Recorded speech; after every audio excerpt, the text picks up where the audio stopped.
Boa noite, esse é o Conexão ND aqui na Record News e como hoje é terça-feira, é meu dia de trazer um convidado para um bate-papo e eu hoje estou recebendo a doutora Juliane Ferrari e ela é geriatra e de repente eu vou aproveitar até para fazer uma consulta e a doutora Juliane vai conversar conosco sobre essa situação toda de pandemia, do idoso, do pós-pandemia, da vacina. E nós vamos esclarecer vários pontos aqui. Boa noite, obrigado por nos atender, obrigado por abrir o espaço na sua agenda para conversar conosco. E eu já começo, doutora Juliane, lhe perguntando o seguinte: o que vai ser do idoso no pós-pandemia? Convite, uma boa noite a todos. E realmente temos muita coisa para conversar. Esse idoso pós-pandemia nos preocupa. A nós, como geriatra, também fazendo parte da Sociedade de Geriatria de Santa Catarina, nós temos essa preocupação, o que será realmente dos idosos pós-pandemia. Então, tudo o que está acontecendo com eles durante a doença, as consequências negativas e também temos consequências positivas, porque muitos idosos tiveram que se reinventar. Então, acho que a gente também tem que pensar o lado positivo que essa pandemia também trouxe para a vida das pessoas, para a vida das famílias, mas a gente também tem que se preocupar com a situação de doenças que talvez não foram controladas durante esses últimos 2 anos, de complicações também pós-doença, que a gente tem visto de várias alterações neurológicas, ansiedade, insônia, medos também relacionados a pegar a doença de novo, aquele idoso que já pegou, ou a própria contaminação, e todas as consequências também físicas, que a gente também percebe que acontecem ao longo de 2 anos também, onde os idosos deixaram de lado suas atividades, deixaram de lado suas rotinas. Sem falar também, né, Paulo, sobre a questão das questões financeiras também, que a gente também tem que pensar esse lado, que muitas famílias ficaram prejudicadas com a pandemia na questão financeira também. E acaba afastando tratamento, acaba afastando medicamento, acaba afastando uma série de outros fatores que incidem no nosso cotidiano. Dentro do que a senhora falou agora, eu vou pescar um detalhezinho que me chamou a atenção: insônia.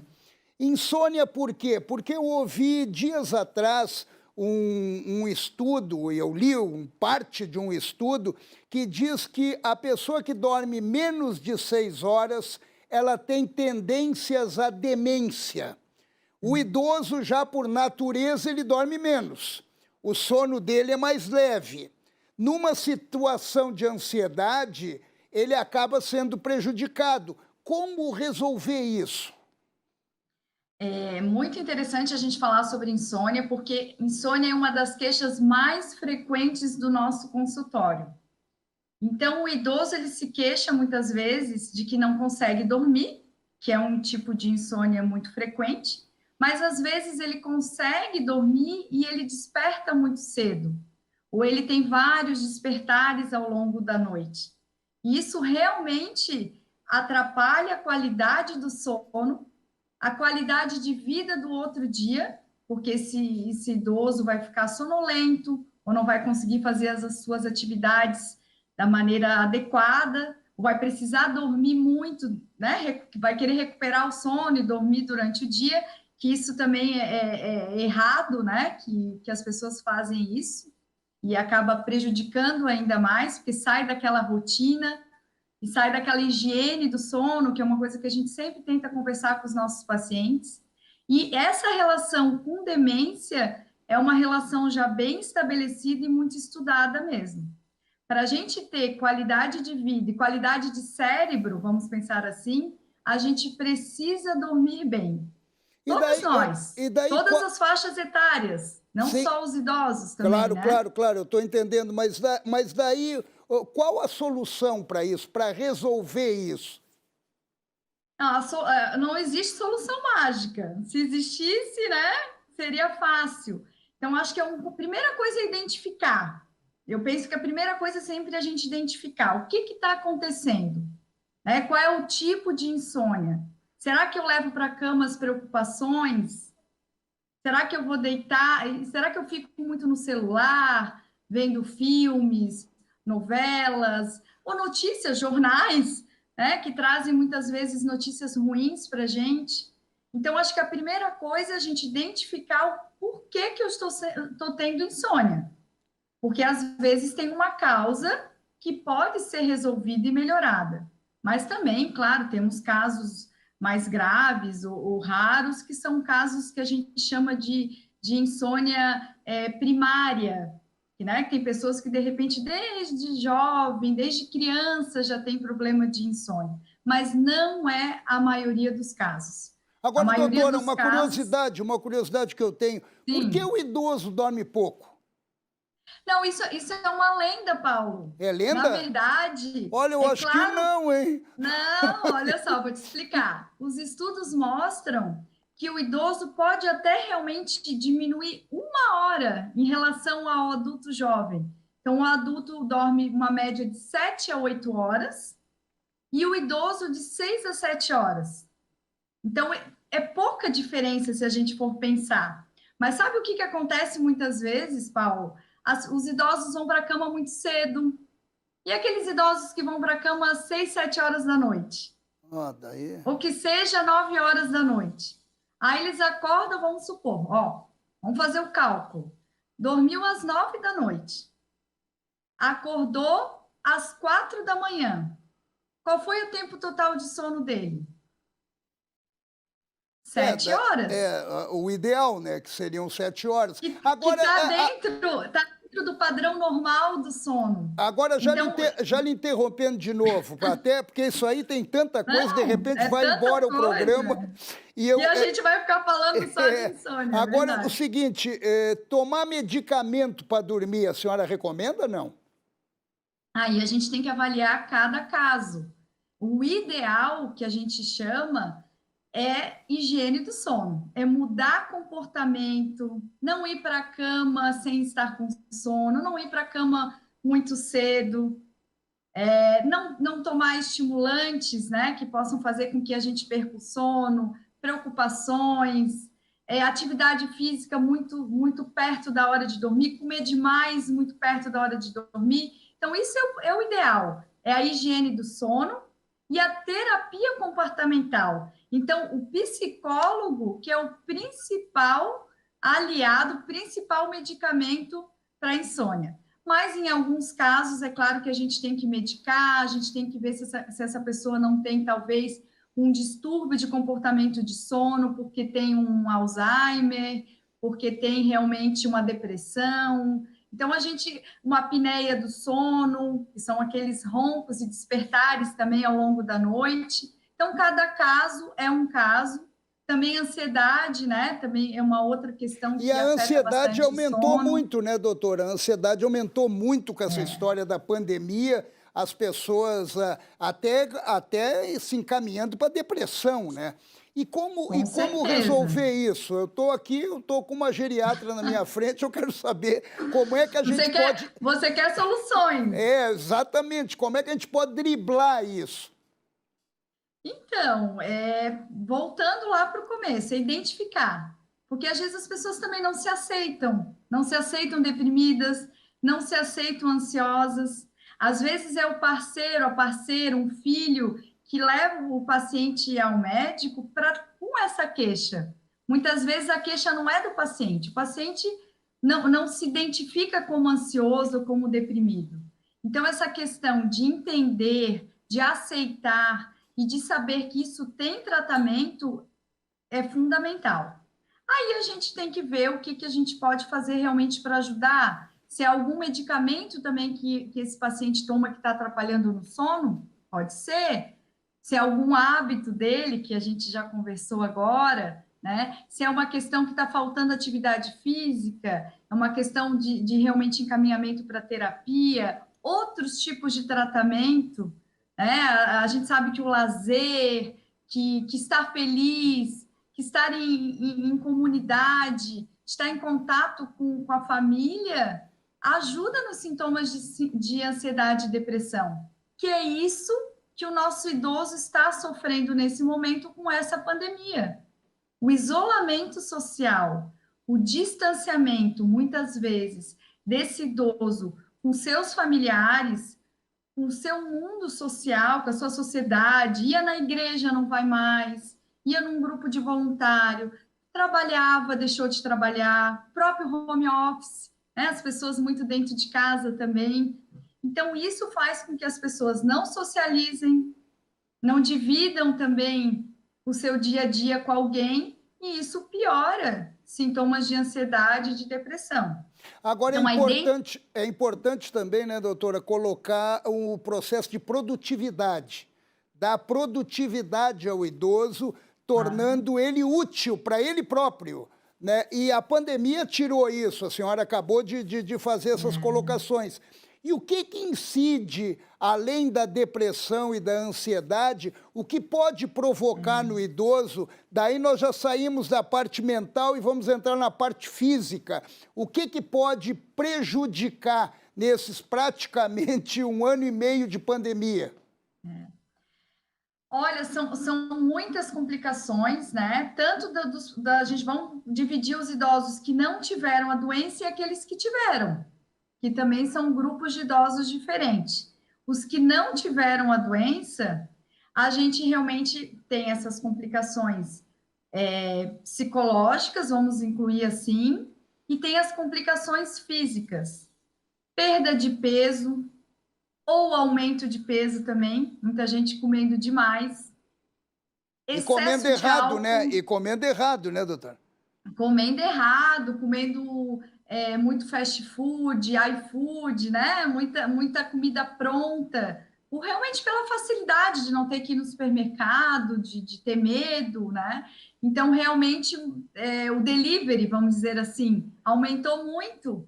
E isso faz com que as nossas escolhas, às vezes, nem sempre são as mais saudáveis, né? Então, levam ao aumento de peso, leva à perda de massa muscular, porque o idoso está sedentário, sem fazer atividade física, então ele está perdendo músculo.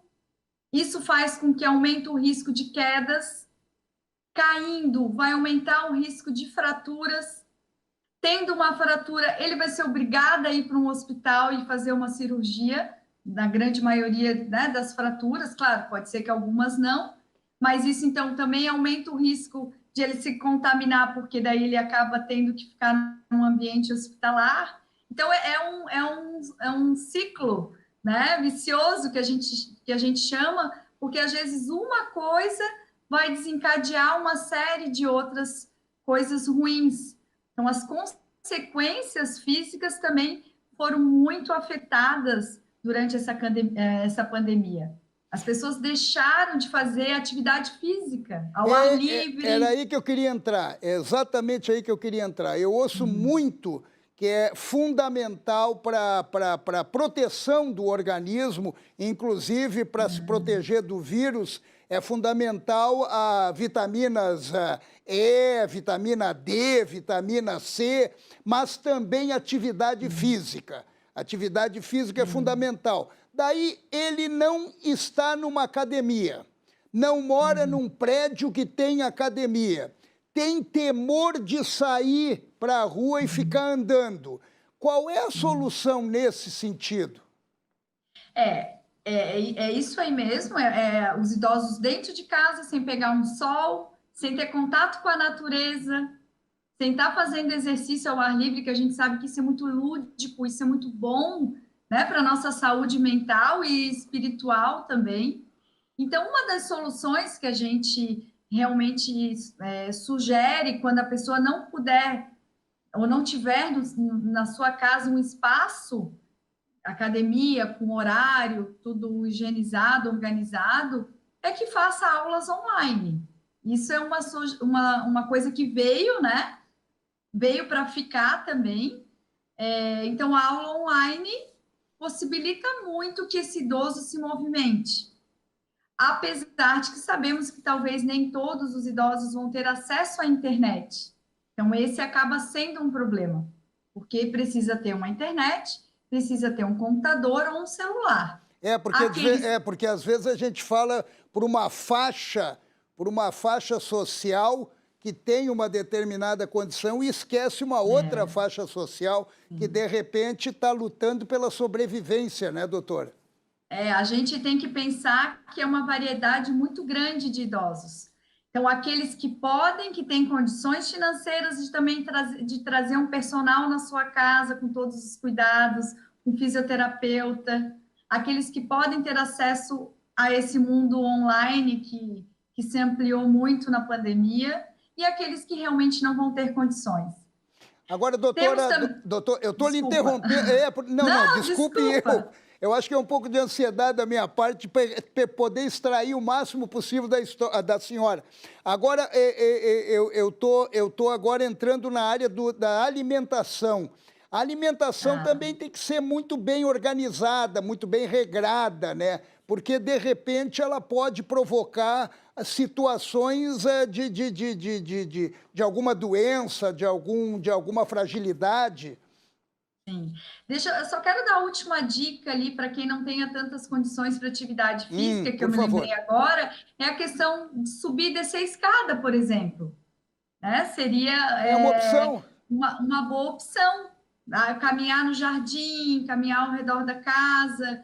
E eu sempre brinco também que não é a gente indo caminhar sozinho ou acompanhado pelo seu parceiro, parceira, na beira-mar, num horário tranquilo, que a pessoa vai pegar o coronavírus. Então, a gente também tem que ver um pouco do radicalismo, às vezes, que acontece, né, pelo medo, e isso acaba trazendo mais mal do que bem.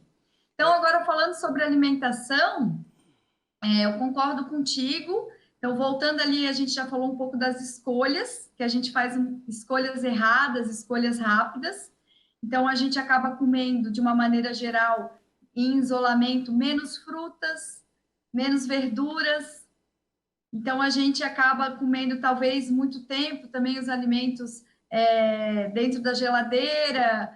Então, a gente tem que realmente cuidar com essa questão das escolhas, porque a gente sabe que o comer saudável, eu sempre lembro de um professor, na época que eu fiz a especialização de geriatria, lá de Porto Alegre, do Dr. Moriguchi, e ele falava que a gente precisa comer 10 cores por dia. Então, para a gente comer saudável, a gente tem que ter uma variedade de nutrientes. E que, infelizmente, a gente viu que nessa pandemia diminuiu a qualidade, muitas vezes, da comida e aumentou também a quantidade do álcool. É um problema que a gente viu também relacionado a esse isolamento. As pessoas começaram a beber mais e, muitas vezes, de excesso mesmo, né? Então, e comer menos nutrientes. Nós aumentamos em 18,7%, se eu não me engano, 18,7%. O Brasil está liderando o consumo de vinho, liderando no mundo. Liderando no mundo, ganha da Itália, hein? Da Itália, que está com 7 e poucos por cento. Mas, doutora, eu queria. A senhora falou na sociedade, Associação Catarinense de Geriatria, a senhora falou. Geriatria, sim, eu queria saber da senhora se existe algum plano, algum programa, algum projeto que está sendo elaborado pelos geriatras com a preocupação que a senhora expôs logo no início do programa, que foi o pós-pandemia para a terceira idade. Mas eu gostaria que a senhora respondesse daqui a pouquinho, que a gente vai fazer um breve intervalo e já está voltando. Obrigado por nos acompanhar aqui no Conexão ND. Estamos conversando com a doutora Juliane Ferrari, a geriatra que está nos orientando em relação a como se comportar durante essa pandemia, principalmente os idosos, é claro. E a gente volta daqui a pouquinho.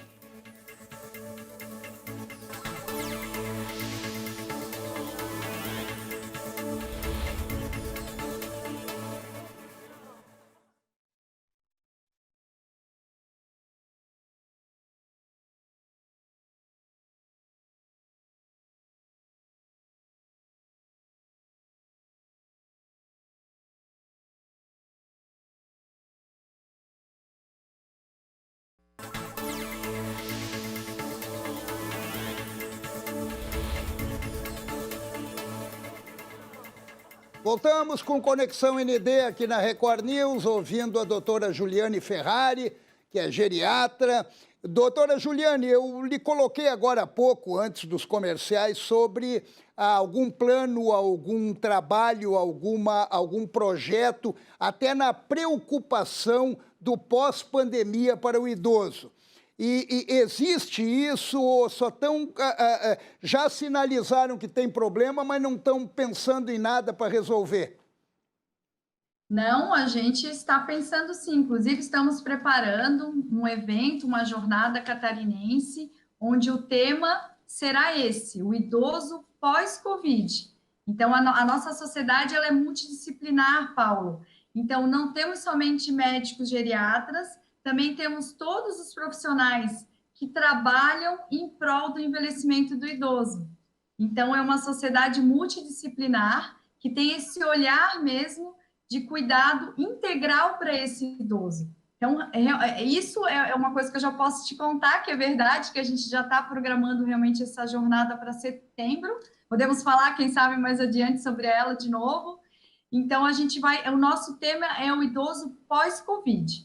E nós temos vários instituições que são afins, que são aliadas, que pensam em conjunto. A gente tem um Conselho Estadual do Idoso, o Conselho Municipal do Idoso, e que realmente estão sempre ali preocupados com isso, estão tentando fazer ações em cada município, ações em termos de Estado, claro, mas que possam ser facilitadores mesmo para esses municípios, de capacitações também para essas secretarias municipais de saúde, principalmente cidades pequenas do interior.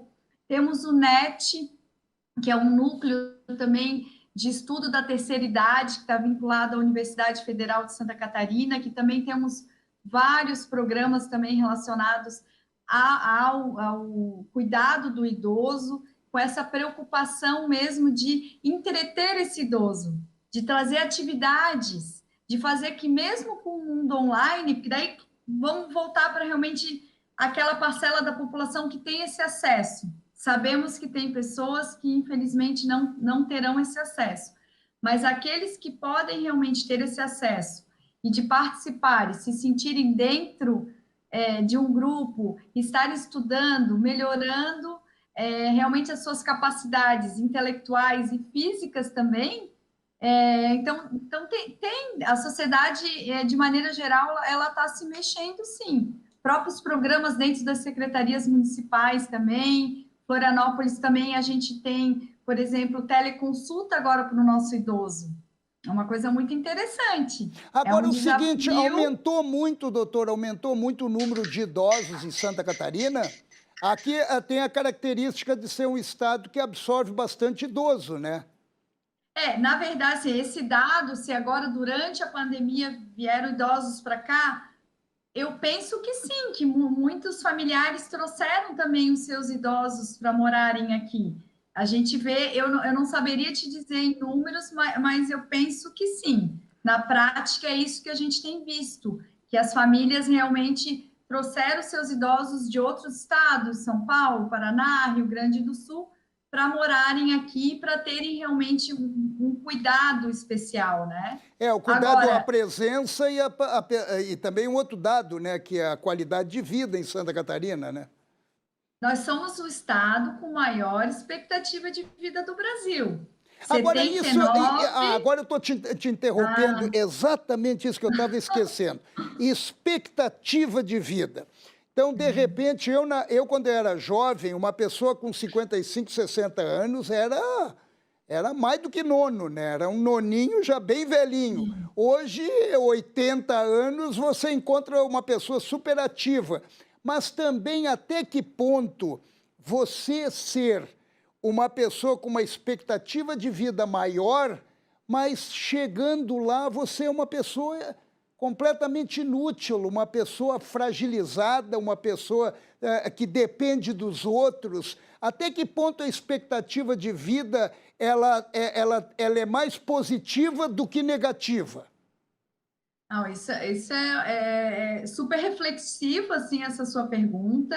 Realmente, Santa Catarina, nós somos o estado com maior expectativa de vida, 79,9 anos, sendo que as mulheres, a gente sabe que tem 1 a 2 anos aí a mais do que os homens de expectativa de vida também, mas com essa pandemia, eu gostaria também de ressaltar que a expectativa de vida diminuiu no Brasil. Não temos ainda um censo, né? Nem teremos, parece, no próximo orçamento, o censo brasileiro, mas já tem estudos que, infelizmente, mostraram isso.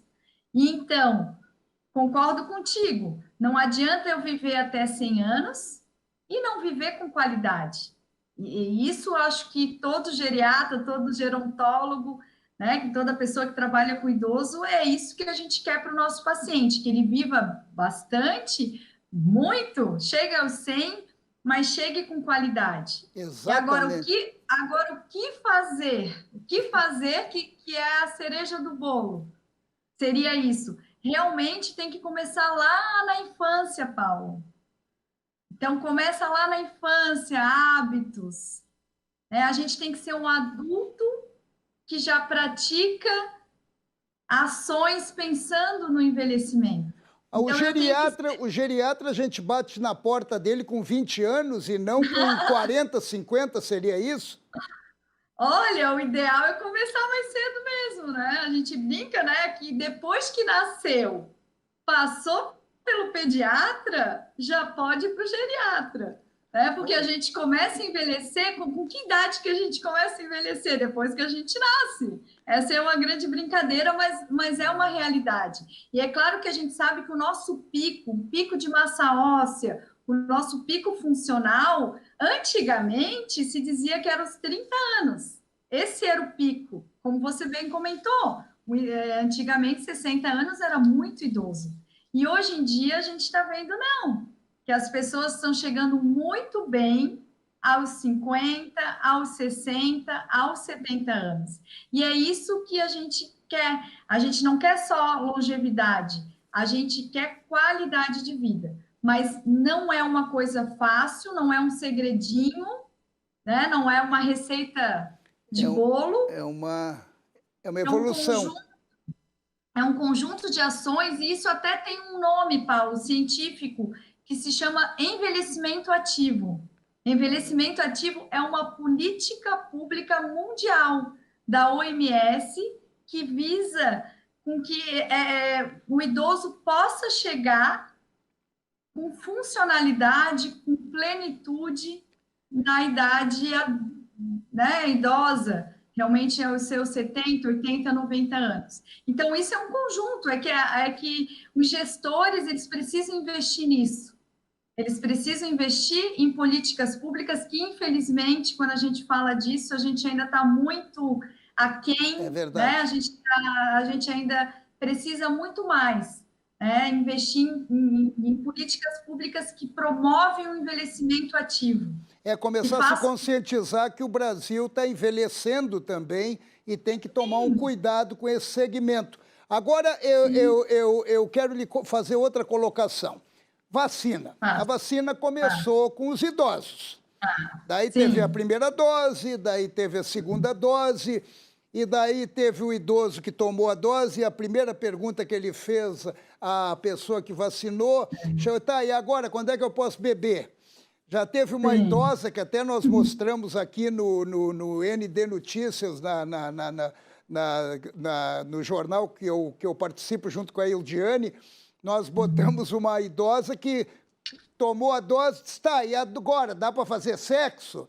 Então, os idosos já estão com o pé na jaca, já estão felizes da Sim. vida. Ótimo, maravilhoso. A vacina é o único caminho mesmo para a gente acabar com isso. Daí eu lhe pergunto, quais são os perigos, de repente, de se sentirem... Porque dá um alívio. Eu já tomei as 2 doses. Dá um suspiro, vamos dizer assim. Doutora, dá. Eu tomei as 2 doses, sabe, é uma sensação de liberdade, assim, pô, venci, mas não venci. Eu não venci, É então uma eu tenho que... sensação de esperanças renovadas. As Isso, pessoas, mas que tem que ter cuidado ainda. Então, o que pode gerar isso e o que é necessário para evitar que, de repente, porque a gente pode pegar a doença, não pega tão grave, mas pega. Vamos falar um pouquinho sobre isso, então, e até porque, realmente, ó, nós, os idosos, serão 25% da população em breve, Paulo. Então, isso a gente tem que realmente tomar conta e cuidar muito bem desses nossos idosos. Então, em relação à vacina, eu concordo contigo, dá um suspiro, dá uma esperança, dá um alívio, mas, infelizmente, precisamos continuar com os cuidados, usando máscara, evitando aglomerações, né? É claro que, a partir do momento que a grande parte da população for vacinada, que eu também vi estudos que para vacinar todo o Brasil, provavelmente só começo do o ano que vem, né? 2022. Então, não vai ser uma coisa até metade do ano, que às vezes as pessoas têm essa impressão, até junho, agosto já está todo mundo vacinado. Não é isso que vai acontecer. Claro que os grupos prioritários, sim, os profissionais da saúde também. Nós já tomamos também, muitos agora estão tomando a segunda dose da vacina da Oxford, os que foram Coronavac também já tomaram. Então, a gente tem visto os benefícios realmente relacionados à vacina, o número de diminuição das internações, diminuição das mortes, principalmente dos idosos. Saiu um estudo essa semana mostrando que realmente diminuiu a mortalidade dos idosos de 90 e 80 anos, e com certeza vai se mostrar ao longo dos meses isso. Mas a gente tem que pensar. Primeira coisa que eu quero deixar aqui para a gente refletir: tem que tomar as 2 doses da vacina, porque muitos não estão indo tomar a segunda dose. Está tendo que ter busca ativa das secretarias municipais e saber o que aconteceu que esse idoso não foi tomar a segunda dose. Então, tomar a segunda dose. Depois que tomar a segunda dose, a imunidade só vai acontecer depois de 28 dias. Essa é a média, esse é o prazo que a gente fala. Então, realmente, não é tomar a segunda dose e ir para o bailão. Infelizmente, ainda não vai poder ir. Até porque aglomera, né? É um tipo de lugar que teria, né, aglomeração. Então, não dá para a gente pensar que a vida vai voltar ao normal 100%. O suspiro vai acontecer, a energia, a esperança, um sentimento de alegria mesmo. Eu sei porque eu também me senti como você, que eu também sou vacinada, e dá uma sensação muito boa. É uma emoção muito grande. E cada pessoa que se vacina, cada amigo, cada familiar, cada paciente, eles mandam foto para a gente, é uma emoção. Mas realmente a gente precisa das 2 doses, a gente precisa continuar se cuidando, evitando aglomerações e também, gente, não acreditar nas fake news, não cair nessa roubadinha das fake news, não ficar também escolhendo vacina, que tem gente, não, vou esperar, vai chegar outra, tal, vou ver que outra é melhor. A gente sabe que as vacinas, elas têm diferença de efetividade entre elas, a gente sabe disso, mas a gente tem que tomar a primeira vacina disponível. Até porque muitas pessoas estão sendo contaminadas entre a primeira dose e a segunda. É verdade. E tem gente contaminada até depois da segunda, né? Até depois da segunda. Teve o caso do Agnello Timóteo, o cantor, tomou a segunda dose, não passou os 28 dias, ele estava no segundo ou terceiro dia, foi internado e lamentavelmente morreu. Sim, e daí realmente a expectativa que os estudos mostram é que depois passado esse tempo de imunização correto, mesmo assim a gente ainda pode pegar a doença, né, Paulo? Como você já explicou, podemos pegar a doença, mas a doença vai ser majoritariamente assintomático na grande maioria dessas pessoas. Alguns vão ser sintomáticos, mas nós temos raríssimos casos realmente de hospitalização e morte, tanto com a Coronavac quanto com a AstraZeneca, E da agora está Oxford. chegando a Pfizer, né? A Pfizer está E chegando agora. agora, em maio, né, as expectativas é que chegue também a da Pfizer, né? E também tem, na verdade, também tem alguns estudos mostrando que talvez a gente vá precisar de uma terceira dose. Então, também Por causa das variantes, né? não é uma expectativa tão boa, claro, porque a gente ainda está, como a gente já conversou, vamos demorar ainda meses para poder vacinar toda a população, mas talvez a gente precise de uma terceira para dar um aumento da imunidade mesmo, que a gente chama de um booster de imunidade. Doutora, Mas a nós estamos praticamente encerrando o nosso programa. A gente conversou bastante, mas eu gostaria até de, antes de terminar, a senhora falou em políticas públicas, falou no aumento dos idosos aqui em Santa Catarina, 25% da população, né?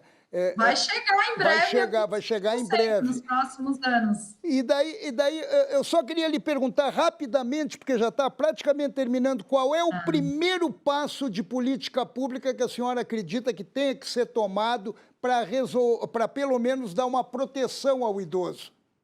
Acho que a primeira coisa é prevenção das doenças mais prevalentes, que são as doenças cardiovasculares. Pressão alta, diabetes, colesterol, AVC, infarto.